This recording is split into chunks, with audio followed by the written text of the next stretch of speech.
So dito meron tayong update sa ating ginagawa, no. Ito isang Dell port, ano to? Monitor, no. Computer monitor. Ito yung kanyang model. Yan, so kung mababasa nyo, model niya Chinese pala to. So ito yung kanyang nakalagay dito. So 24 inches, no.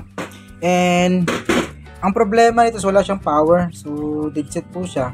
Then chinik natin yung kanyang power supply. Ito yung kanyang power supply. Ito yung kanyang motherboard, mainboard, LVDS cable papuntang top board natin, no. So, ito naman yung kanyang socket para sa kanyang backlight na nakakonekta dito sa side. And then yung nakita nating problema, chinik natin, nag-voltage checking po tayo. Okay naman yung kanyang primary. Okay yung kanyang primary. Tapos nag-check tayo kung meron bang secondary. So meron pa tayong secondary dito na 5 volts. Then chinik natin yung 5 volts niya, fluctuate po siya. Napa-fluctuate po yung 5 volts natin. So chinik po natin yung fluctuation niya. Chinik natin yung dito sa may primary. Wala naman siyang fluctuation sa may primary, dito sa may secondary lang. So bali nagawa na po natin to. Ang problema nito is yung kanyang, sana yun, ito na makita. Ito. Yung kanyang diode na supply ng ating driver para sa kanyang backlight. Ayan, dito sa may secondary side. So dito siya nakalagay yun. Ayan. Ayan yung tinanggalan natin.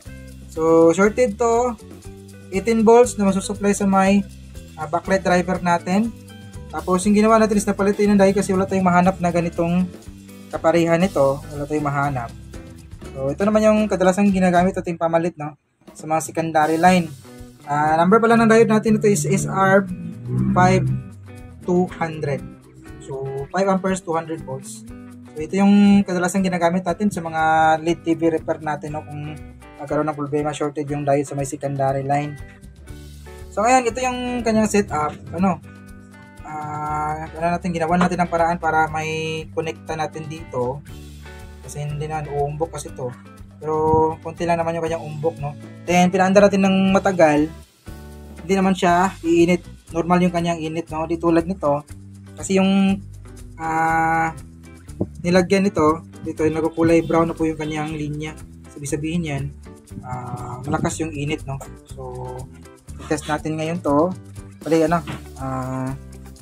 set up lang pala natin to. Balik ko lang tong cord tapos mapa-final testing tayo, no. So ito, nabalik na po natin. So testing na tayo. Yan, angat natin kung yan mo balik. So yun, labas na yung Dell logo natin, no. Ngayon kamay nyo. So ito, PC na lang yung kulang. So nag-start up na siya. Ayan. So all goes, all done. Ayan, konting update lang sa mga kapwa technician natin kung mag-enter ka ng ganon. Ito yung problema, pwede palit nyo dito is SR5150 5 amperes 150 volts or SR5200 na 5 amperes 200 volts. Ayan, all done for today. And sa mga nanood, maraming salamat sa inyo lahat and peace out.